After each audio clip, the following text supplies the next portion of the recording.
ओम श्री साईनाथाय नमः।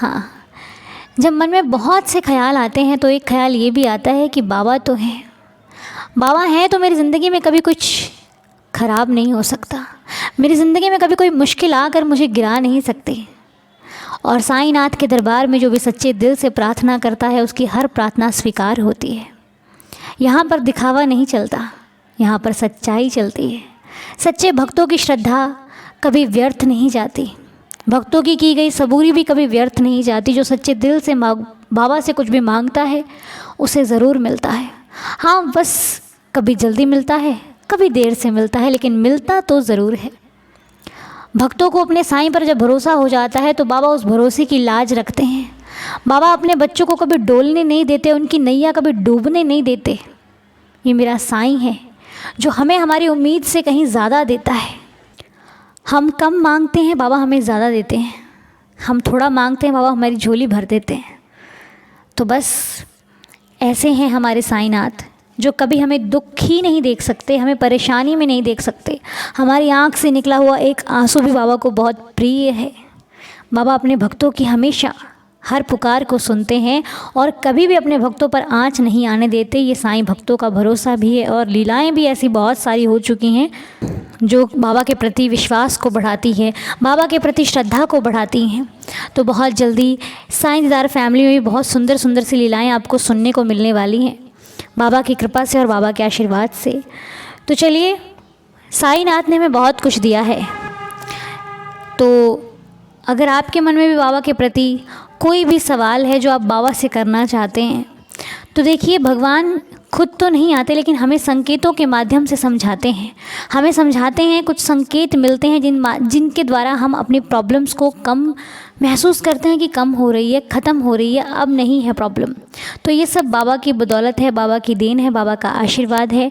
तो आइए आज भी हम कुछ संकेतों के बारे में बातचीत करते हैं। वो संकेत जो हमारी चिंता को ख़त्म कर देंगे, वो संकेत जो हमें हौसला देंगे, हमें हिम्मत देंगे ताकि हम अपनी लाइफ में आगे बढ़ सकें। तो अपने श्री साईं बाबा के चरणों में आपके मन में जो भी सवाल है वो रख कर आइए उन सवालों के जवाब मांगते हैं बाबा से।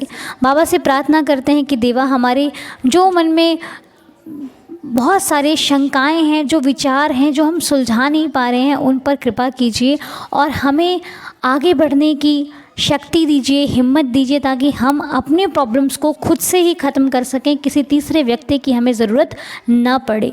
तो आइए बाबा से प्रार्थना करते हुए आपके मन में भी जो सवाल हैं वो आप बाबा से कीजिए कि बाबा इस सवाल का मुझे उत्तर दीजिएगा। तो आपके सामने श्रद्धा सबूरी में 2 अंक मिलेंगे आपको। श्रद्धा के नीचे भी होगा और सबूरी के नीचे भी नंबर होंगे। उनमें से आपको श्रद्धा या सबूरी चूज़ करने हैं। या तो आप श्रद्धा चुन लीजिए या तो सबूरी चुन लीजिए। हमारा विश्वास है कि बाबा हमें इन संकेतों के माध्यम से ज़रूर जवाब देंगे। ठीक है, तो आइए अपने बाबा से प्रार्थना करते हैं। पहले 11 वचन पढ़ेंगे, उसके बाद पहले आपको अंक चुनना है, उसके बाद आपको 11 वचन पढ़ने हैं, फिर हम जवाब देखेंगे कि क्या जवाब हमें बाबा की तरफ से मिला है। तो सबसे पहले आप ये देख लीजिए कि आपने कौन सा अंक लेना है। श्रद्धा सबूरी में आपको 2 अंक दिखाई दे रहे हैं। या तो आप श्रद्धा चुन लीजिए या तो आप सबूरी चुन लीजिए। ठीक है, आपको जो भी ठीक लगता है आप चुनकर अपने मन ही मन बाबा से प्रार्थना करनी है। जो भी आपका सवाल है, जो भी आपकी चिंता है, जो भी आपको परेशानी है और जिस चीज़ को आप मनोकामना जो भी आप बाबा से पूछना चाहते हो, इस वीडियो के माध्यम से, इन संकेतों के माध्यम से हम बाबा से प्रश्न करेंगे और बाबा हमें ज़रूर हमारे संशय को ख़त्म करेंगे। और यदि, पहले बता देती हूँ, यदि आपको सुझाव समझ में ना आए तो घबराने की ज़रूरत नहीं है, बाबा पर शंका करने की ज़रूरत नहीं है, क्योंकि कुछ सवालों के जवाब ऐसे भी होते हैं जो वक्त ही समझा सकता है। क्योंकि बाबा हमें संकेत देते हैं। संकेत होता है, वो पूरा व्याख्या नहीं होती। इस बात को ध्यान में रखिएगा। आपको संकेत मिलेंगे, अब वो संकेत से आप कितना समझ सकते हो ये आपके ऊपर डिपेंड करता है। मैं आपकी जो ये संकेतों को खुलकर समझाने की पूरी कोशिश करूँगी जहाँ तक मेरी समझ जाती है। ठीक है, क्योंकि पहले हम क्या करते थे, पहले हम लिख कर संकेतों को समझते थे, तो कुछ लोगों को समझ में नहीं आता था। इसलिए मैंने अपने साईनाथ की कृपा से उस संकेतों को थोड़ा सा करने की कोशिश किया ताकि आपको समझा सकूं बोलकर। तो यदि मैं समझा पाई, यदि मुझे समझ में आया, तो मैं आपको ज़रूर क्लियर करने की कोशिश करूँगी, बाकी जैसी बाबा की इच्छा। ठीक है, क्योंकि संकेत बहुत छोटे से होते हैं और हमें उनको अच्छी तरह समझने के लिए पूरी तरीके से बाबा का होना पड़ता है। तो चलिए, जहाँ तक मेरी समझ है मैं आपको ज़रूर समझाने की कोशिश करूँगी। तो चलिए अब हम चलते हैं नंबर्स की तरफ, जो हमें नंबर मिल रहे हैं बाबा की तरफ से। हे साईनाथ बाबा, इन संकेतों के माध्यम से हमारी चिंताओं को ख़त्म कीजिएगा, रहम कीजिएगा, दया कीजिएगा, श्रद्धा की लाज रखिएगा। तो चलिए, अब आपको श्रद्धा के नीचे अंक दिखाई दे रहा है 6। ठीक है, श्रद्धा के नीचे आपको 6 दिखाई दे रहा है और सबूरी के नीचे आपको दिखाई दे रहा है 7, यानी कि 7। ठीक है, श्रद्धा के नीचे 6 और सबूरी के नीचे 7, 6 and 7। अब आपको 6 या 7 में से कुछ एक लेना है। आप श्रद्धा या सबूरी चुनिए, या तो श्रद्धा ले लीजिए या तो सबूरी। ठीक है, अब आप मेरे साथ पढ़िए 11 वचन और उसके बाद हमारी समस्याओं का हो जाएगा समाधान। ठीक है, आइए 11 वचन पढ़ते हैं मिलकर और मन ही मन बाबा से प्रार्थना करनी है। जो शिरडी में आएगा आपद दूर भगाएगा, चढ़े समाधि की सीढ़ी पर, पैर तले दुख की पीढ़ी पर, त्याग शरीर चला जाऊंगा, भक्त हेतु दौड़ा आऊंगा, मन में रखना दृढ़ विश्वास, करे समाधि पूरी आस, मुझे सदा जीवित ही जानो, अनुभव करो सत्य पहचानो, मेरी शरण आ खाली जाए, हो तो कोई मुझे बताए, जैसा भाव रहा जिस जन का, वैसा रूप हुआ मेरे मन का, भार तुम्हारा मुझ पर होगा, वचन न मेरा झूठा होगा, आ सहायता लो भरपूर, जो मांगा वो नहीं है दूर, मुझ में लीन वचन मन काया, उसका ऋण न कभी चुकाया, धन्य धन्य वह भक्त अनन्य, मेरी शरण तज जिसे न अन्य, अनंत कोटि ब्रह्मांड नायक, राजाधिराज योगिराज पर ब्रह्म, श्री सच्चिदानंद सद्गुरु साईनाथ महाराज की जय। तो चलिए, अब बारी है जवाब की। हे देवा, हम अनजान हैं, हम ना समझ हैं बाबा, हमारी प्रार्थना को स्वीकार करके हमारे जवाब को बाबा ऐसा दीजिएगा ताकि हमारी चिंता खत्म हो सके और हम अपनी लाइफ में आगे बढ़ सकें। हमें आप ही समझा सकते हो मेरे मालिक, दूसरा कोई नहीं समझा सकता बाबा। तो जिन्होंने श्रद्धा को चुना है उनका जवाब है कि कहीं ना कहीं विश्वास बनाना ही पड़ता है। बिना आस्था का व्यक्ति कहीं भी जा सकता है, यानी कि भटक सकता है। सौभाग्य चाहते हैं तो बाबा साईनाथ पर विश्वास बना कर रखिए और फिर देखिए लाइफ में क्या परिवर्तन होता है। समझ में आया? थोड़ा बहुत समझा सकती हूँ मैं।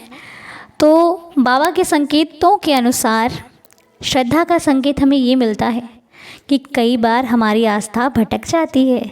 किसी के कहने पर हम शंका करने लग जाते हैं, अपने रिश्तों पर, बाबा पर और कहीं ना कहीं खुद पर भी।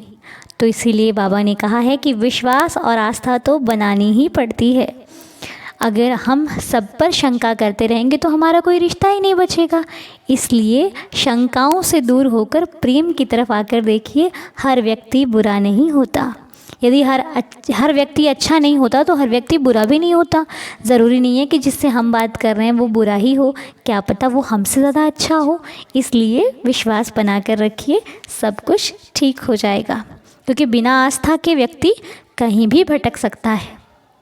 और बाबा ने दूसरी बात क्या बोली है कि यदि सौभाग्य चाहते हैं तो साईं साईं पर विश्वास कीजिए, साईं साईं नाम जाप कीजिए, भक्ति कीजिए, बाबा में रम जाइए, फिर देखिए क्या परिवर्तन आता है।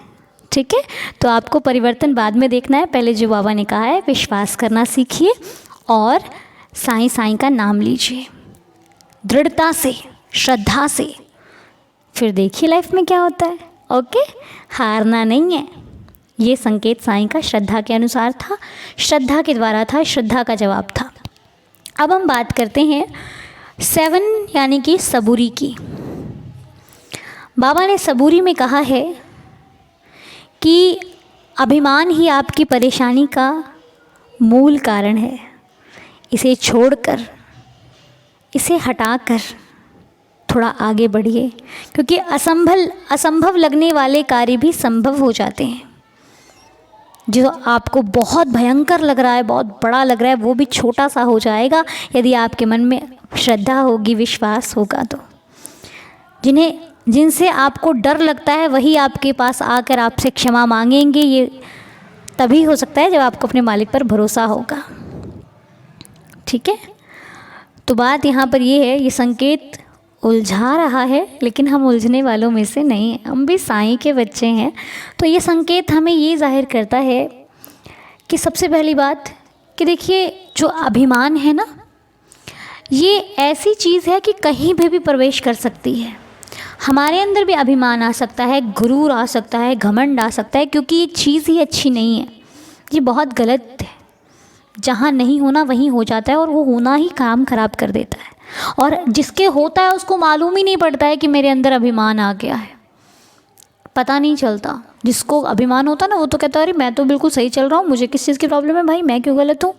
वो अपनी गलती मानता ही नहीं है, और गलती ना मानने से अभिमान और बढ़ जाता है। इसलिए अभिमान शून्य व्यक्ति भगवान को बहुत प्रिय होता है। इसलिए कभी भी यदि आपको लगे कि आपके अंदर अभिमान बढ़ रहा है, आप गलत कर रहे हो, तो वहीं पर ठहर जाइए, रुक जाइए, अपने आप को कंट्रोल करने की कोशिश कीजिए, क्योंकि ये अभिमान हमें नीचे लेकर के जाता है, कभी ऊपर नहीं लेकर के गया। किसी को भी तो हमें क्या लेकर के जाएगा। इसलिए अभिमान को साइड में रख के अपने आप को साईं साईं में रमा कर रखिए। फिर देखिए, अभिमान आपके अंदर एंट्री ही नहीं है अभिमान की तो, क्योंकि जहाँ बाबा का वास है वहाँ पे अभिमान क्या है।